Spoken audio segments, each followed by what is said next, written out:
It's time to talk music, audio gear, and anything else that crosses our minds. I'm Mark. And I'm Peter. And welcome to the Hurton Audio Podcast. So we touched on this briefly last week when we talked about Slam Dunk, but we have been watching the Bon Jovi documentary.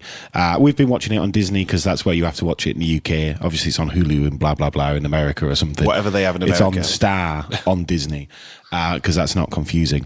But it's been very good. And I have to say, the best thing about this Bon Jovi documentary, and I'm normally not a massive fan of when they really extend it out and there's like 6 parts and stuff, but because there was 4 parts, you could really get into like the origin of the band, but then really go deep into like the bits that mostly get covered up in documentaries. Yeah, I mean, that's what was really cool about it, is that normally where they would have got to, like, which album is it on there? Yeah, they would have got to Have a Nice Day, and it would have been like, okay, skip forward to present day. Like in most documentaries. Yeah, or it would have been like, nobody cares about the full end of the 2000s and 2010s. That's what I would have felt. But it was nice for them to just keep going, like giving every album basically like a slot in the documentary. Was really, really cool. I definitely think some albums did get slightly like touched on, but then not really included. Albums that got completely skipped include Burning Bridges. That is like a compilation, though. No, I know it is, but they didn't really talk about it, even mention it. But it was very, very good. And particularly when you like, say, looking at Spotify's full discography, it's crazy because people were trying to write the band off like in the first third of the documentary. Do you know what I mean? Trying to say, right, they're done. Grunge is here. We don't need Bon Jovi. Do you know what I mean? Yeah, there was definitely trying to write them off. Probably at about Keep the Faith time, people started to probably be like Bon Jovi. But I think that's the difference between now and then. Now bands are like, yeah, we've been going 20 years and we're only just broke out. Yeah, I suppose they don't tend to have a mega smash straight off the bat. Whereas when you think about Bon Jovi, it took them from their debut album to Slippery When Wet 2 years to really break the market. Yeah. And then by the time you get to, like you say, only like 5 years later, people like Bon Jovi has-beens, you know, they're hair metal, we need something new. I don't ever understand that. I know people love to do it, and it still happens today. There'll be artists that are going now that are experiencing this sort of fame fatigue, but I feel like 5 years is very unforgiving. for like that sort of thing, to start writing them off after 5-6 years. But one of the best things about the Bon Jovi documentary was it was all told by the band members and people around the band, which I love in documentaries because I hate it when you see journalists and you just see like people who aren't the band, people who don't know, people saying, well, I think Richie did this because of this. And you're like, well, I don't know because we're not talking to Richie. Do you know what I mean? It's nice when you see Richie and he gives his opinion. Yeah. You know that is how he sees the events happen. And there's nobody trying to spin like a narrative. It didn't feel like they was trying to make an enemy of Richie Sambora, you know? Yeah, it didn't. And it reminded me of, you know, the Eagles documentary when they talked to all the Eagles. Yeah. That's the sort of pacing that I felt like it had because, you know, there is a bit of turmoil in Bon Jovi's story. We won't spoil it all if you're going to watch it, but it was nice to get both sides of some of the stories, even like into like the early days on why there was some disagreements, say like with their staff before it even got to the band. And that's why the Eagles one's so good because, you know, they're all fighting in the Eagles. But the difference between the Eagles and Bon Jovi is Bon Jovi has a relatively slim lineup. Like there isn't a lot of member changes in Bon Jovi, even going from all the way to present day, really. So that's the difference. Whereas the Eagles was like a revolving door of people, I felt like, when we was watching it. Yeah, the Eagles felt more like the Beach Boys one, where it was you're in, then you're out, then you're back in, then you're out, and it was like you know, like where people like keep walking in and out sporadically. Whereas, like you say, with Bon Jovi, up till basically like 2018, there was only like a you know, less than 10 people in the band, and that's, I mean, like 6. And then obviously, as This House Is Not For Sale has come out to present, they've added people into the band and stuff. So, but you see, I think touring members it's not the same. So if you view it, throwing touring members out of the actual lineup, then they've really only had like 2 changes. Yeah, I think it's because what they've tried to do is they've tried to do a little bit what Foo Fighters done, where everybody who's like in the band is like covered in the band, photographed in the band in the music videos. So like with which one's got a video? Is it Limitless or the other one? It might be Legendary. It might be Limitless. I don't know. Obviously, they've got all the new touring members, so there's about 8 of them in the video. So that's why I say like they've sort of made them into members very recently. So like you say, if you're not really including the last 2 or 3 years, the lineup doesn't change basically at all. But all they do is add a few. But would you say like including them in the videos makes them part of the band? Because then with the 1975, they obviously put a lot of touring members in a lot of their videos. So would you say that image-wise, when you look at a band like the 1975, there is more than 4 people in the band. Obviously, that's not the thing that they'll sort of market themselves as. But like, even if you're not a fan of the band, you look at the band and go, well, there's 7 people in this video. So there's 7 people mentally in the band when you're watching them. Do you know what I mean? Suppose if you don't know the band as well, it is more of an image thing because, like you say, you see the numbers and you just go, okay, well, that's the band. If you had 4 members, say with Bon Jovi, if you had John, Tico, and David Bryan like at the front, and then you had the others off to the side, and they're not really close-ups, they're not like really featured. They're in the video or whatever, but they're not really. They're not trying to make a statement. They're not trying to make them look like they're stood together. Then I understand that, but obviously, what a lot of them do is they try to make it feel like a band, and they try and make them all feel like they're on an equal playing field, which I think kind of works better a lot of the time. Yeah, it probably incentivizes them to stay a lot more. You know, but like I said, the best thing about it was them going through cassettes, them really going in detail, telling funny stories as well. You can tell that they was really trying to be charismatic when they was being interviewed, and they was trying to tell a story that really didn't seem boring. But there was also there was also very transparent. Like, I feel like when they sort of start dipping their toes into the stories about drugs, I didn't think that they would actually tackle them in this Bon Jovi documentary. I thought that they would maybe skirt around it and sort of imply that there was stuff going on, but I mean, some of the found footage that they'd got was very, very telling of the actual like substance abuse that was happening. And I was surprised because Bon Jovi, I would say, even considering they started as a hair band, they still have a very clean cut image.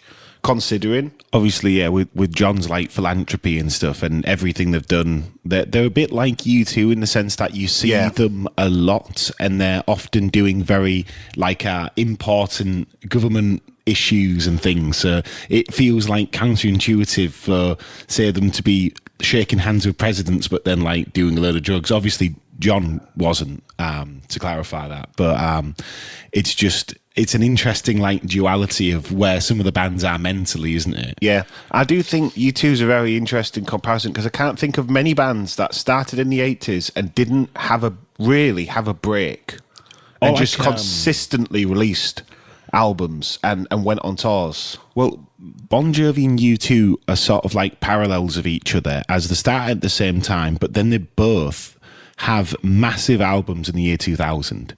Yeah. So obviously you've got It's My Life going against Beautiful Day, which is really odd because, like you say, you just think they're new bands. Like, if that's the first song you hear, you just think they're new bands because they don't really look that old in those videos either. No, they don't. And I think growing up, it was like a thing of people saying, well, U2 was around in the 80s. And it was like, how can they be around in the 80s if they're like really big now? And they don't, like you say, you don't really perceive the age. You just see them. If you see It's My Life, you will just think of a number in your head, say, oh, I don't know, maybe they're in their late 20s or something and they've broke out now. And you probably don't even think that. Yeah, well, you just look at them and think, oh, they're because both the bands, right? And the really clever thing with Bon Jovi, and you really notice it throughout the documentary, is that they keep changing with the times. And Crush feels very, very different. Obviously, the band look very different, but they've really embraced like the turn of the millennium on It's My Life, whereas Yeah. a lot of bands couldn't embrace grunge. Bon Jovi did what only like a handful of bands did, where they all tried to look and sound a little bit more grungy. I think Bon Jovi sort of got away with it, considering Bon Jovi's a hair band and U2 wasn't. Like, U2 was relatively unaffected. Yeah, I think that is a really interesting point, actually. Yeah. Yeah, so like Bon Jovi had the same problem Def Leppard had, where they was very much at the centre of, oh, we look like a hair band, we're synonymous with hair bands. We're like almost the poster boys of it. poster boys of it. So how do you change your look and how do you change your sound like that much, and do you lose your old audience whilst doing it? It's like somebody like David Guetta or Calvin Harris being like, no, I'm rock now, and everybody going, how could you? Yeah, you know, because they're so synonymous with that genre they've built and they've stayed in. You know, it's very difficult to break out of that box. Whereas I think if you're sort of always reinventing yourself in a very, very direct way, like a bit like a lot of the modern albums were like country me, pop me, dance me, yeah, rock me. They just sort of say, well, everyone's a different album now, don't they? Yeah. Everyone's a different style, so it makes it interesting, because I feel like when you look at some of the 80s bands, they couldn't just change like style and change genre every... Yeah. Well, I think it wasn't really a thing, and even bands like Bon Jovi that subtly went from playing a type of rock to a different type of rock received backlash for not being who they were, because, you know, that, I think because of the way the actual media cycle was, and, you know, there was a sort of singular or like only a couple of voices that really could shape and define like eras at that point. So, like you say, when it went from hair metal to grunge, particularly in America, I think it was really, really affected. There was no way you could just say, well, we're not hair metal, because then everybody would be like, these has-beens, we're hair metal. And you couldn't shake that bad press. It's like they say about Winger sort of going up against, is it Metallica they go up against? Yeah. And, you know, they become the butt of all jokes because the media turn on them. So it doesn't matter whose argument is better or what the actual real facts are. What matters is the fact that the media turned on Winger, and so nobody bought tickets to the tour, and so they eventually had to just do other stuff. Yeah, and that's something that you don't have as much now, because there's not one sort of global media, one like national media that dictates what is cool and what isn't cool. Whereas, you know, like if suddenly all of the news sites in a country said, well, this genre is not cool anymore, you look silly if you wear, you know, like band t-shirts and stuff, people wouldn't really take notice. Whereas, like, say, all it was for Winger was Beavis and Butthead made a few jokes at their expense, and then it was like, oh no, I don't want to be seen in a Winger shirt, I don't want to go to a Winger concert, I won't go if I've bought tickets, you know, I don't want to look like I like the band. And it's the same thing with like the Disco Sucks thing, that they just they manufacture made it seem, a movement against they made it seem like disco was uncool to listen to if you like rock. So they just, you know, it's just this thing, it's this media perception, and like you say, without that, you're just left to listen to what you like, and it doesn't really matter if you like disco and rock, you know. And that's the thing that you have now, is that there's not really a sound, and that is like a good thing and a bad thing at the same time. I definitely feel like you don't have a specific sound to anything at the moment. It's a lot harder to get a song like It's My Life, because It's My Life is like a band wrestling with the times and really having to like make a clean cut line through their sound and a sound that isn't theirs, and it forces, you know, like there was Bon Jovi couldn't have in 2000, they couldn't have said, right, we're going to do Living on a Prayer again, because they wouldn't have got anywhere with it. So I suppose it takes people out of the comfort zones and it makes them adapt. But I think for every Bon Jovi, there'll have been thousands of bands that tried that and completely dropped the ball. So then that's a hard argument as well, because you could argue, well, you know, we often talk about like the rock albums from '92 get so excessive, like the hair ones, like Winger's. In the Heart of the Young. In the Heart of the Young. I could remember Young, but I couldn't remember the rest. Them albums are so bombastic and over the top. It really, really does make you wonder where that genre was heading if they didn't just cut it off, like in '92. And obviously, like Keep the Faith has some of those really excessive moments in. Obviously, you have Dry County in '92, and that is like one of the most over the top songs you could ever listen to. You have Bed of Roses, that's extremely over the top. Yes, you also have lots of very, very long songs. Like I say, when we're talking about excessive, it's very, very long songs all the way through. Yeah, and I think that's one of the other differences, because it's so, like to do like a 9-minute song. I mean, Taylor Swift did the 10-minute All Too Well, and I think that was a hard ask for a lot of people. I know it did. Did it get number one? It went up the charts, didn't it? Did it get number one? I don't know if it got number one, but it definitely was very well received. It was well received, yeah. I think that was just, I mean, for Hair, that was such a statement. You sort of can't imagine bands doing one of them just because they want to. Do you know what I mean? I think, if you do a 10-minute song now, it is a massive, massive statement, and it's almost as if you've got like something you want to prove or something, you want to say. I think in the early 90s and the late 80s, it was very popular, and it didn't really make much of a difference to the bands, because obviously you had Guns N' Roses running about and everybody was chasing Guns N' Roses for that like cinematic sort of sound. And the only way to do a cinematic sound is to have a song that's 10 minutes long and have like it in 4 parts, and then that's where November Rain and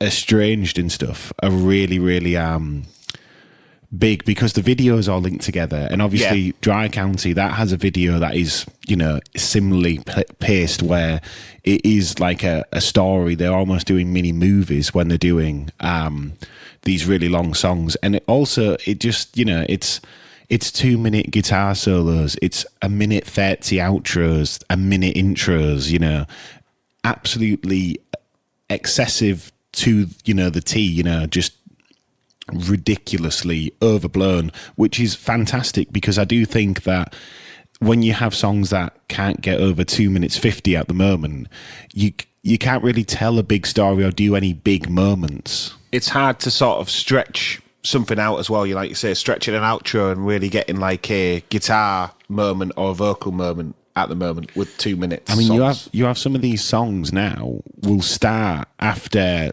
songs that are currently on the radio ended. If you think about even like what's one of these songs? It's Put Your Hands on Me. Where is it? Lay Your Hands on Me. Yeah. That's a song where the intro is just going on and on and on and on, and that's a really cool thing. Yeah, 5 minutes 58. I think it takes like. I think Speed Drive would have finished before that. Yeah, the song kicks in. And Pink Pantheress has said that songs don't have to be 2 minutes 30 in an interview, and they don't need a repeat of the verse, and they don't need a repeat of the bridge and stuff. Advocating for them to be shorter. I mean, it depends. I mean, a song could be 40 seconds. I mean, you think of intros into TV shows now; they're like 5 seconds, if that, and people will still remember them and like them. So it is a context thing, but. It's hard, because how do you make an album of songs that are like a minute? I mean, because arguably, if you get into like the sort of legal and copyright based thing, it means you're doing, if every one of your songs is 50 seconds to a minute, then technically, I think we're talking a minute 50 to under 2 minutes. As opposed to 50 seconds. 50 seconds is a bit short. Well, but. I mean, even if you say 2 minutes, for example, you're looking at the track listing to New Jersey. Almost every song is 4 minutes or 5 minutes or 6 minutes. Apart from Ride Cowboy Ride, which is like a tape demo style one where they it's still 1 minute 24, which is longer than other sort of commercial length. But my point is that minute for minute on an album, you are having to do a lot more idea generation. So like Dry County, that's 9 minutes of just circling around the same couple of chord progressions, because there's a lot of sections in Dry County. So you have to come up with all them chord progressions, all them sections. There's maybe like 6, 7 main sections maybe in that song. Yeah. I guess. and that lasts 9 minutes. Whereas, now, like, a lot of the verses in songs are like 10 seconds, it feels like. I know what you mean. Like, if you was to try and do a full album of it, if you was trying to, like, because obviously a lot of these bands filled that CD when they went to CD, they went, we want it to be 76 minutes out of 77 minutes. Yeah. And now you buy a 10-song album and it finishes after 30 minutes or 29 minutes. Some of them are like 25 minutes long now. Yeah, and that has its own problems because it's value for one, but it's also, well, somebody buys or even listens digitally to music because they want to hear it, and if somebody plays an album in full, and I know that there's debate on who would actually play an album in full, but I think a lot of people still do because it's a lot of effort to cue stuff all the time, and people make their own playlists, but I find if you make your own playlists and you just go, I'm going to go from the top of my rock playlist or the top of my summer playlist, you are limiting yourself to such a small pool. Even if your playlist has got 10,000 songs on, you're only ever going to hear the same 10,000 songs. If you get what I mean. Oh, yeah. And so it's the thing that I like about albums is you can pick, say, a random Bon Jovi album and say, I'm going to see what Bon Jovi did in 2002 and just listen to Bounce. And you get a wide breadth of like singles, not singles, ballads, rock tracks. It's all Bon Jovi. So if you like Bon Jovi, you're safe in your little Bon Jovi bubble.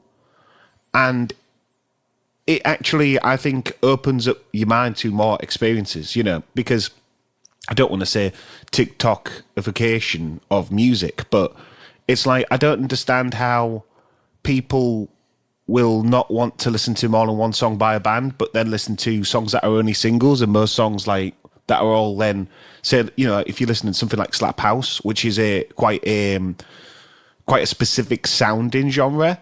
If you're like, oh yeah, I can't listen to albums, but I'll listen to this playlist of like 40 Slap House songs in a row, then I'm like, well, you're listening to the same thing though, over and over and over again. It's also no different to a compilation album, which you could listen to on CD. It's the same experience. I mean, you could very well listen to a compilation album, but I suppose what I'm saying is like, I would have thought content-wise, an album would be richer than cherry-picking songs you like, because a lot of people like specific things, and if you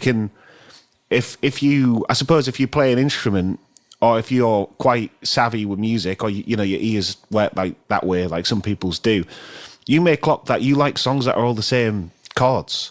So you might look at your playlist and go, oh, the thing I like is these chords, and my playlist is full of songs with the exact same chords.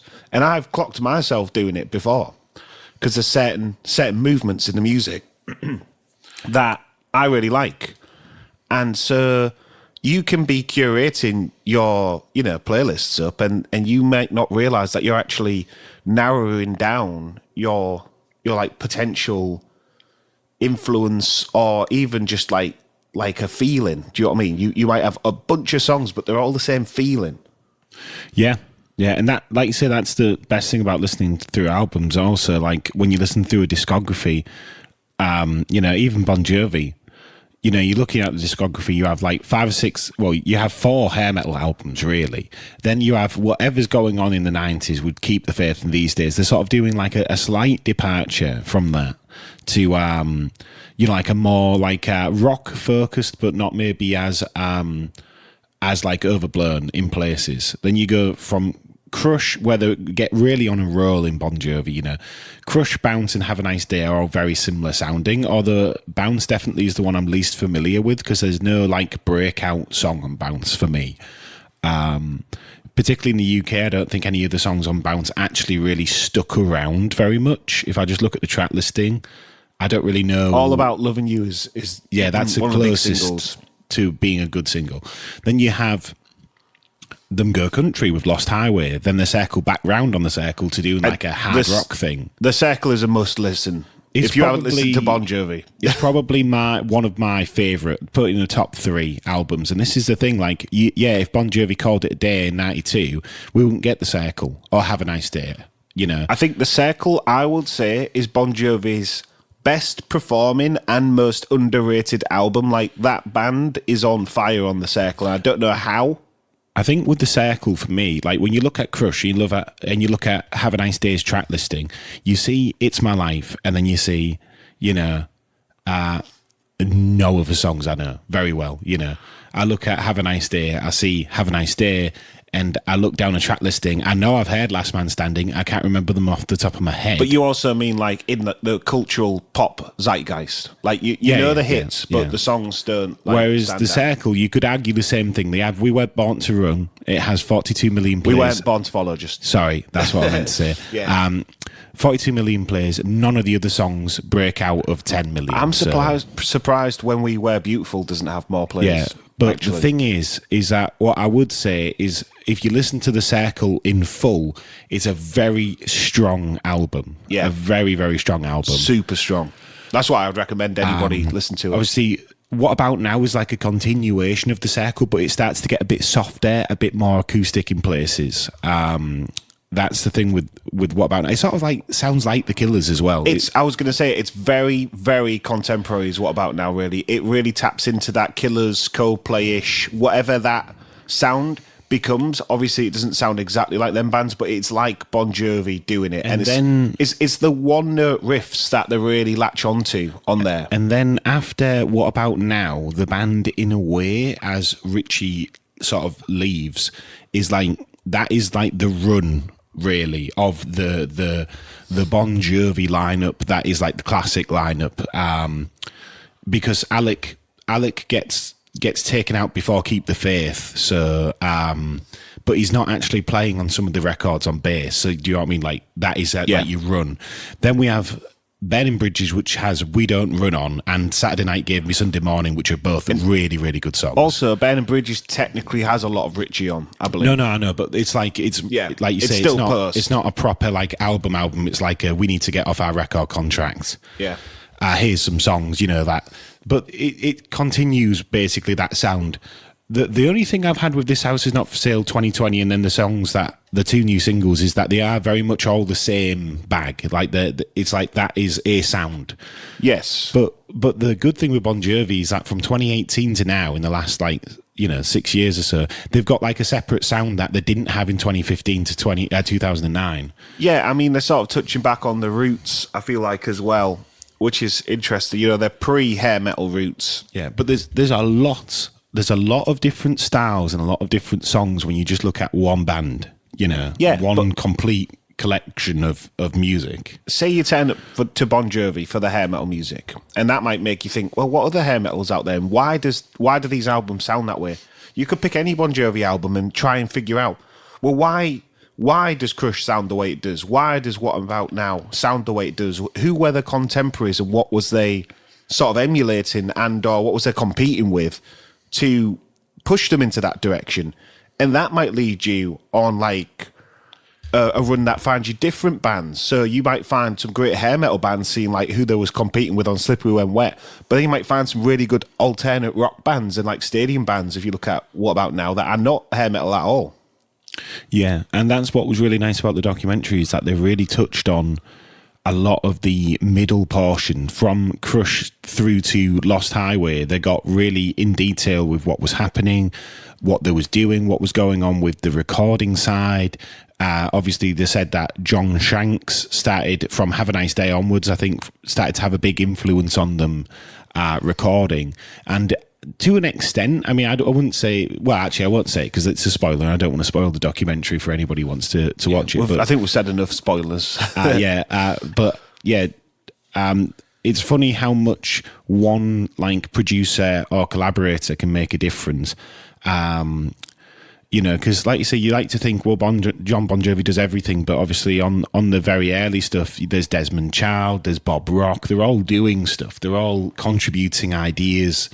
You know, it's like a full entourage of people helping them shape the songs. Yeah. And I think a lot of people forget that there's all these songwriters and other people helping them, particularly when they're like big bands. When they surpass that level and they get into like you say, we need an album that's like going to do chart domination, then you start seeing the extra credits sort of popping up here and there. It's the same as people who go to Max Martin now and you go, why is Max Martin on everything? And you go, he's on everything because everybody wants him because he's on everything. You know, it's just like becomes a feedback loop, a seal of approval, like a nod to say, well, I'm just as good as the rest of the people in the charts. You know, it ends up being that type of thing. But yeah, thoroughly recommend watching the Bon Jovi documentary and the Beach Boys one. I know we haven't talked about that. Beach Boys one was just as good. I think we knew a lot less about the Beach Boys, and so that was interesting in different ways. But also, the Beach Boys one was a one shot, wasn't it? Whereas the Bon Jovi one's like 4 parts. So. And then they've got a Camden one coming out as well. So they're really on it. We've got a real good string of documentaries to watch, which is really nice because I find documentaries very hard to find. And there isn't few and far between. There isn't loads of very high quality ones. And that's the best thing about the Bon Jovi one is it was extremely high quality, very thought out and very like deep into like the band of what they thought of themselves. Like it was very introspective, which I thought was really nice because a lot of the time there's a lot of bravado from the bands themselves to say, well, we was the best because of course we was the best, look at us, we was in our prime. You know, that's how people tend to speak, whereas I feel like Bon Jovi did not do that. Even John Bon Jovi didn't really do that at all. He did say he wanted to be the greatest showman in the world, but he never said he was, and that was the fact. Done, close the book. He's the best forever. Did he? He wasn't saying it like that. I think he was more saying it. He was saying it like an athlete would say it. Do you know what I mean? Yeah, that's how he was describing it. Yeah. Right. So on that note, thanks for listening, everybody. Tell us what documentaries you watch in the Q&As and stuff on Spotify, and see you next week. Thanks for listening.